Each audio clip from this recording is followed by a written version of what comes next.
पापा ने आज फिर मेरी माँ को बड़ी बेदर्दी से मारा था। मैं जब स्कूल से वापस आई तो मेरी माँ बेआवाज़ आंसू बहाती हुई चारपाई पर लेटी हुई थी। मैं समझ गई कि आज फिर पापा ने मेरी माँ को मारा है, उन पर जुल्म के पहाड़ तोड़े हैं। मेरा नाम अनु है। हम 3 भाई बहन हैं। मैं बहन भाई में सबसे बड़ी हूँ।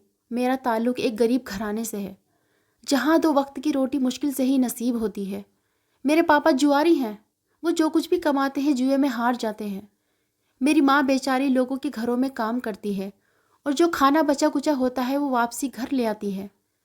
यूं हमें 2 वक्त का खाना नसीब होता था। माँ इतनी मेहनत करती थी, उसके बावजूद पापा का रूटीन था कि वो हर दूसरे तीसरे दिन मेरी माँ को बड़ी बेरहमी से मारते थे। मेरी माँ के शरीर पर और मुंह पर नील पड़ जाते थे। लेकिन जब माँ के काम के पैसे आने में 2-4 दिन होते तो पापा का रवैया माँ के साथ और हमारे साथ अच्छा हो जाता था। उन दिनों में पापा कभी कभार बाजार से थोड़े बहुत फल वगैरह भी ले आते थे। माँ पापा के इस बदलते हुए रवैये को समझ नहीं पाती थी। महीने का आखिरी दिन था। माँ को उनकी मालकिन के घर से तनख्वाह मिलनी थी। पापा उस दिन ना तो काम पर गए थे और ना जुए के अड्डे पर गए थे, बल्कि सारा दिन घर पर ही पड़े रहे। शाम को जब माँ काम से आई तो मेरे पापा सो रहे थे। मेरी माँ चुपचाप कमरे में गई, संदूक खोला और उसमें पैसे छुपा कर रख दिए और ताला भी लगा दिया और चाबी भी छुपा कर रख दी। मैं ये सब कुछ देख रही थी कि मेरी माँ ने चाबी कहाँ छुपाई है। इतनी देर में पापा भी उठ गए और माँ से बोले, आज तो तुझे तनख्वाह मिलने वाली थी, ला मुझे दे दे, मैं तुझे उसके दुगने पैसे लौटा दूंगा। मेरी माँ बोली, मुझे ऐसी हराम की कमाई नहीं चाहिए। मेरी मेहनत मशक्क़त की कमाई है, मैं नहीं दूंगी। मैंने अपनी कमाई के पैसे अपने बच्चों की फ़ीस के लिए रखे हैं। ये सुनकर मेरे पापा गुस्से में आ गए और डंडा उठाकर मेरी माँ को मारने लगे। मैंने पापा के आगे हाथ जोड़ दिए, आपको ऊपर वाले का वास्ता, माँ को छोड़ दो, मैं तुम्हें पैसे ला कर देती हूँ। मैंने माँ को चाबी छुपाते हुए देख लिया था। मैंने वो चाबी निकाली और संदूक खोला और पैसे लाकर पापा को दे दिए। पापा पैसे लेकर जुए के अड्डे पर चले गए और फिर रात को वो पैसे हार कर घर आ गए। मेरी माँ और मैं सारी रात रोते रहे और उसी रात मैंने फ़ैसला कर लिया कि मैं स्कूल छोड़ दूँगी और घर का काम किया करूँगी। मेरी माँ बाहर के काम कर लिया करेगी और मैं घर पर रहकर काम करूँगी। घर में झगड़ा ना हो, इस वजह से मैंने स्कूल छोड़ दिया था और घर के छोटे मोटे काम करने लगी। एक दिन मेरी माँ अपनी मालकिन के घर काम करने गई हुई थी। दरवाजे पर दस्तक हुई। मैंने खोले बगैर पूछा, कौन है? बाहर से कोई बूढ़े आदमी किसी आवाज़ आई थी। कहने लगा, राजेश कहाँ है? मुझे उससे मिलना है। मैंने कहा, पापा घर पर नहीं है। जब मैंने दरवाज़ा खोला तो मुझे हैरत का झटका लगा। ये तो वही आदमी था जो स्कूल से वापसी के रास्ते पर मुझे अजीब अजीब सी नज़रों से देखता था और मेरा पीछा भी करता था। मैं उसे देखकर अपनी जगह पर बुत सी बन गई थी। वो तो शुक्र है इतनी देर में मेरी माँ आ गई। माँ ने मुझसे कहा कि तुम अंदर जाओ। मैं अंदर आ गई और माँ ने दरवाज़ा बंद कर दिया। मैंने माँ से पूछा, ये आदमी कौन था? माँ बोली, ये भी जुआरी ही था जो तेरे पापा के साथ जुआ खेलता है। मैंने अपनी माँ से ये बात छुपाई हुई थी कि ये आदमी मुझे स्कूल से आते जाते देखता रहता है। उसका नाम गोपाल था। स्कूल से वापसी पर मुझे गंदी नज़रों से देखता और मेरा पीछा करता था। एक दिन पापा को ना तो पैसे मिले और ना घर में कोई ऐसा सामान मिला था जिसे बेचकर पापा अपने जुए का नशा पूरा करते। पापा ने माँ का दहेज का सामान पहले ही बेच दिया था और जुए में सब हार दिया था। मेरी माँ समझाती तो समझने की बजाय पापा उल्टा भड़क जाते और माँ को बुरी तरह मारते पीटते थे। शादी से पहले मेरे पापा अच्छे इंसान थे, मेहनत मजदूरी करते थे और अच्छी खासी कमाई भी कर लिया करते थे। लेकिन शादी के बाद बुरे दोस्तों की सोहबत में पड़कर जुआरी बन गए और अपना सब कुछ बेचकर हार गए। उस दिन पापा सारा दिन मारे मारे फिरते रहे, लेकिन पापा के हाथ कोई ऐसी चीज़ ना लगी जिसे बेचकर वो जुआ खेलते। जब पापा को कुछ ना मिला तो पापा घर से बाहर निकलकर गली के नुक्कड़ पर जहाँ वो जुआ खेलते थे वहाँ जाकर बैठ गए। और जब दोस्तों ने कहा कि जाओ बाजी लगाओ तो पापा बोले, आज मेरे पास पैसे नहीं हैं। वही आदमी गोपाल बोला, तुम बाजी लगाओ, पैसे मैं दूंगा, बाद में तुम मेरे पैसे वापस कर देना। पापा तो पहले ही पैसों के लिए मारे मारे फिर रहे थे। ये बात सुनकर खुश हो गए। पापा ने झट से हाँ कर दी और गोपाल से पैसे लेकर बाजी लगाई, लेकिन वो बाजी पापा हार गए। यूं पापा गोपाल के कर्जदार हो गए। अब पापा उससे पैसे लेकर जुआ खेलने लगे और हार जाते। देखते ही देखते पापा गोपाल के लाखों रुपए के कर्जदार हो गए। अब पापा जुआ खेलने नहीं जाते थे, बल्कि अब गोपाल रोज़ अपने पैसे लेने हमारे दरवाजे पर आता और दरवाजे से लड़ झगड़ कर चला जाता। पापा सारा गुस्सा मेरी माँ पर निकालते। आज न जाने क्यों जब पापा घर आए तो बड़े खामोश थे। माँ को कमरे में बुलाया और माँ से बोले कि मैंने अनु का रिश्ता गोपाल से तय कर दिया है। ये सुनकर माँ के पैरों तले से ज़मीन निकल गई। माँ रोते हुए पापा से बोली, ऊपर वाले का खौफ करो, मेरी बेटी पर ये जुल्म ना करो। अभी तो वो बहुत छोटी है, 14 साल की है और गोपाल इतनी ज़्यादा उम्र का है, 40 साल का अंधेड़। पापा बोले, तुम फिक्र ना करो, हमारी बेटी राज करेगी। गोपाल बहुत पैसे वाला है ना, उसके आगे पीछे कोई नहीं है, एक पत्नी है, वो भी बांझ है, और फिर वो औलाद के लिए ही शादी कर रहा है। अगर औलाद हो गई तो हमारी बेटी उस घर में रानी बनकर रहेगी। लेकिन माँ किसी भी तरह मान नहीं रही थी।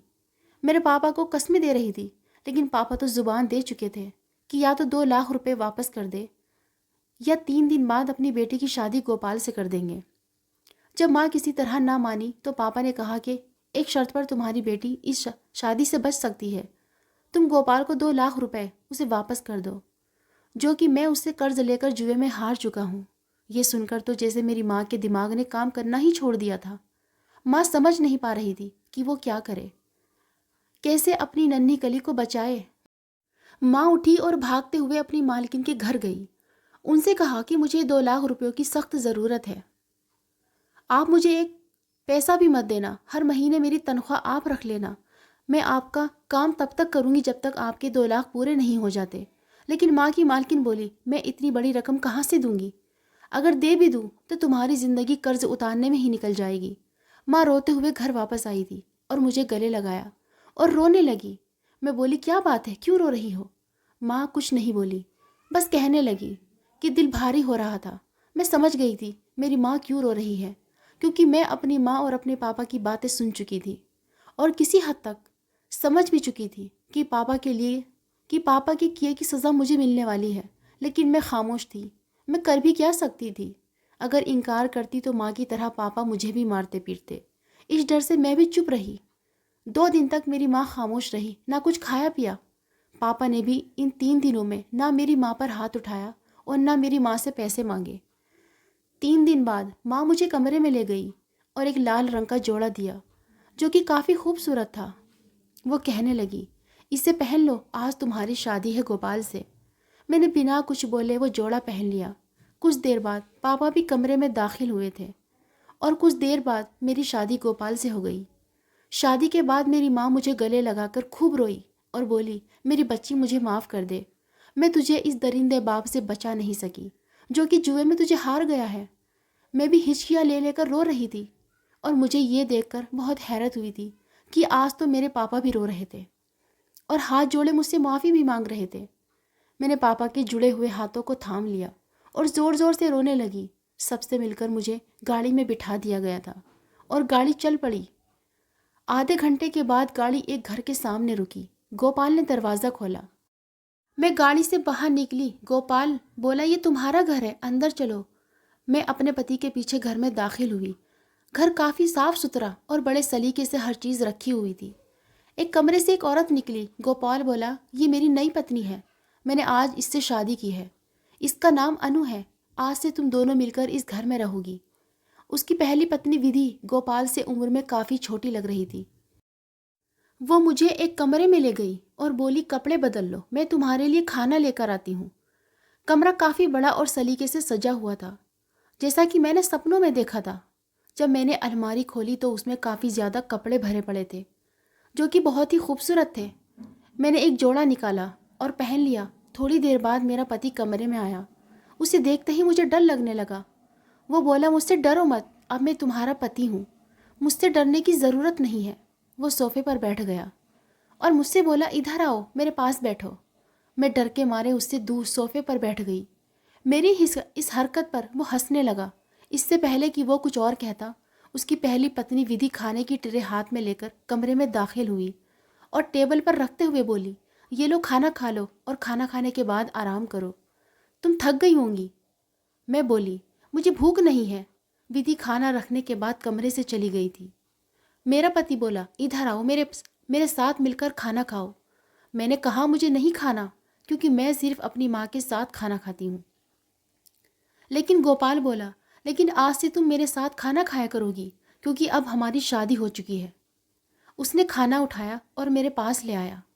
मैंने भूख न होने के बावजूद थोड़ा सा खाना खाया। गोपाल बोला, जाओ जाकर सो जाओ। मैं बोली, मैं विधि के पास जाकर सो जाती हूँ। लेकिन गोपाल बोला, आज से तुम इधर ही सोया करोगी, ये हमारा और तुम्हारा कमरा है। ये कहकर वो कमरे से बाहर चला गया था। मैं जाकर बेड पर लेट गई, लेकिन नींद तो मेरी आंखों से कोसों दूर थी। मुझे अपनी माँ की बहुत याद सता रही थी कि पता नहीं मेरी माँ किस हाल में होगी। फिर मुझे नहीं पता कि रात के किस समय मेरी आंख लग गई और मैं नींद की वादियों में चली गई।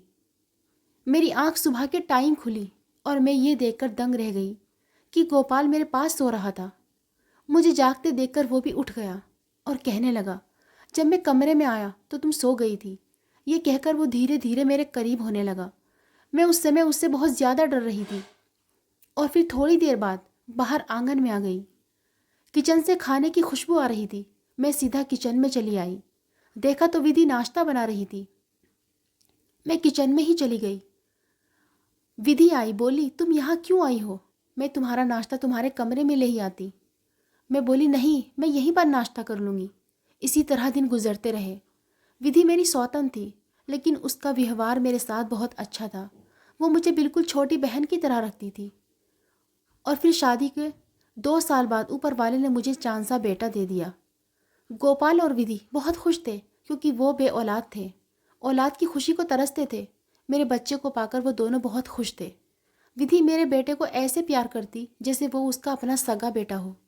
गुजरते हुए दिनों के साथ साथ मेरा बेटा 1.5 साल का हो चुका था और मैं दोबारा से प्रेग्नेंट हो गई। इस बार मेरी तबीयत काफ़ी ख़राब रहने लगी थी। मेरा पति मुझे डॉक्टर के पास लेकर जाता। उसकी पत्नी विधि मेरा बहुत ख्याल रखती।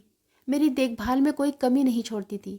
जैसे तैसे करके 9 महीने पूरे हुए तो मेरे यहाँ जुड़वा बच्चों की पैदाइश हुई। गोपाल तो फूले नहीं समा रहा था। वो मुझे बार बार कह रहा था कि तुमने मुझे दुनिया जहान की खुशियाँ दे दी। मेरे 2 बेटे और एक बेटी हो गई।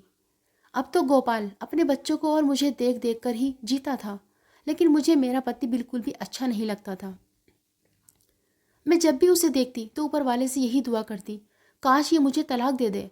मैं जब 19 साल की हुई तब तक मैं 4 बच्चों की माँ बन चुकी थी, जिसमें 2 बेटियाँ और 2 बेटे शामिल थे। घर में हर तरफ मेरे बच्चों की किलकारियाँ गूंजा करती थी। गोपाल मुझे पहले से ज़्यादा इज्जत देने लगा था। इस सब के बावजूद मैं अपनी ज़िंदगी से खुश नहीं थी। मैं बस यही सोचती रहती कि गोपाल कब मेरा पीछा छोड़ेगा। मैं चाहती थी कि गोपाल मुझे तलाक दे दे, क्योंकि मैं 19 साल की खूबसूरत लड़की थी। इन 5 सालों में मैं बहुत निखर गई थी। मुझे देखकर कोई कह नहीं सकता था कि मैं 4 बच्चों की माँ हूँ। मगर कभी किसी पार्टी या शादी पर गोपाल के साथ चली भी जाती तो लोग मुझे हैरान और गोपाल को देखकर बातें करने लगते। इसलिए अब मैंने अपने पति के साथ कहीं आना जाना ही छोड़ दिया था। दिन ब दिन मुझे अपने पति से नफरत होने लगी थी। मुझे तो उससे शुरू से ही मोहब्बत नहीं थी, लेकिन तब नफरत भी नहीं थी। लेकिन अब जबकि मैं 19 साल की थी तो मुझे उसमें कमियां ही कमियां नज़र आने लगी थी। और सबसे बड़ी कमी ये थी कि वो मुझसे उम्र में बहुत बड़ा था। मेरे घर के साथ जो घर था उसमें एक औरत अपने बच्चों और अपने पति के साथ रहती थी। वो अक्सर मेरे घर आया जाया करती। एक दिन वो हमारे घर गई और बातों ही बातों में उसने बताया कि फला जगह एक दरबार है जहाँ वो मन्नत मांगे पूरी हो जाती है। मैंने फैसला कर लिया कि मैं भी दरबार पर जाऊंगी और वहाँ जाकर मन्नत मांगूंगी। हो सकता है गोपाल मेरा पीछा छोड़ दे। मैंने अपने पति से बात की तो वो फ़ौरन मान गया। अगले दिन मैं अपने पति के साथ उस दरबार पर गई। दरबार पर बहुत ज़्यादा भीड़ थी। कोई आ रहा था, कोई जा रहा था। मैं ये सब पहली बार देख रही थी, क्योंकि मैंने कभी अपनी माँ और अपने पापा को दरबारों पर जाते नहीं हुए देखा था। मेरा पति आगे था और मैं उसके पीछे चल रही थी। मेरा पति एक कमरे में दाखिल हुआ और मैं भी उसके पीछे अंदर चली गई। वहाँ लोगों की काफ़ी भीड़ थी। एक कमरे के साथ एक जाली सी लगी हुई थी, जिसके साथ काफ़ी धागे बने हुए थे। मेरे पति ने कहा कि इनमें से कोई भी एक धागा खोलो और सामने पीपल का जो पेड़ है उस पर बांध दो, और जो मन्नत मांगोगी वो पूरी होगी। जब मैं जाने लगी तो मेरे पति ने कहा, अनु मेरी बात सुनो, तुम क्या मन्नत मांगोगी? मैं बोली, पता नहीं। तो मेरा पति बोला, तुम ये मन्नत मांगना कि हमारे यहाँ एक और बेटा हो जाए। मैंने हैरत से अपने पति की तरफ देखा। क्या इतने बच्चे कम नहीं थे जो इसे एक बच्चा और चाहिए? उसने तो मुझे बच्चे पैदा करने की मशीन समझ रखा था। फिर कहने लगा, जाओ तुम धागा बांध के आओ, मैं तो मजाक कर रहा था। मैंने आंखें बंद करके मन्नत मांगी कि गोपाल मुझे तलाक दे दे और मैं अपनी ज़िंदगी किसी खूबसूरत और नौजवान लड़के के साथ गुजारूं। मन्नत मांगने के बाद जब मैं वापस जाने के लिए मुड़ी तो अचानक से मुझे चक्कर आया और मैं बेहोश होकर गिर पड़ी। मुझे कोई होश नहीं रहा कि मैं कहाँ पड़ी हूँ। जब मेरी आँख खुली तो मैंने खुद को एक बहुत ही बड़े महल जैसे घर के कमरे में पाया था। धीरे धीरे मेरे होश ठिकाने जब हुए, मैं पूरी तरह होश में आई तो मैंने अपने आसपास लगभग 10-12 मर्दों की फौज को देखा था, जिसमें डॉक्टर और नर्स शामिल थे। मैंने उठने की कोशिश की। मैं समझ नहीं पा रही थी कि मेरी तबीयत ऐसी क्यों हो रही है। उनमें से एक नौकर आगे बढ़ा और बोला, मैडम जी, आप आराम कीजिए, आपकी तबीयत ठीक नहीं है। फिर एक डॉक्टर मेरे पास आया और मुझे इंजेक्शन लगा दिया। शायद वो नींद का इंजेक्शन था, जिसे लगाने के फ़ौरन बाद ही मैं नींद की वादियों में चली गई। उसके बाद मैं दोबारा उठी तो कमरे में कोई भी मौजूद नहीं था। मैंने कहा, मैं कहाँ आ गई हूँ? जब मैं कमरे से बाहर निकली तो हैरत से मेरी आंखें फटी की फटी रह गई। ये तो सच में कोई महल था। इतना खूबसूरत महल मैंने पहले कभी नहीं देखा था। मैं सोच रही थी कि मुझे यहाँ कौन और क्यों लेकर आया है। मैं इन्हीं सोचों में घूमती हुई इधर उधर घूम रही थी कि तभी एक मर्दाना आवाज़ मेरे कानों से टकराई थी। मैंने मुड़कर देखा तो एक 6 फीट का खूबसूरत नौजवान खड़ा था, जिसकी काली बड़ी बड़ी आंखें थी। उसे देखते ही ऐसा लगा जैसे वो मेरे ख्वाबों का राजकुमार है।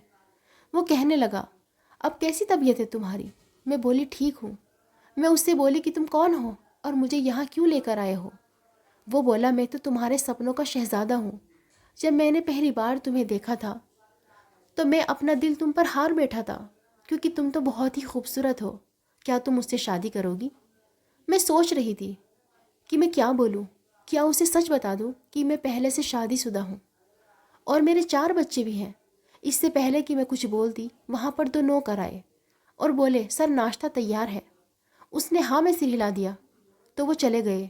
उनके जाने के बाद वो बोला, मेरा नाम सचिन है।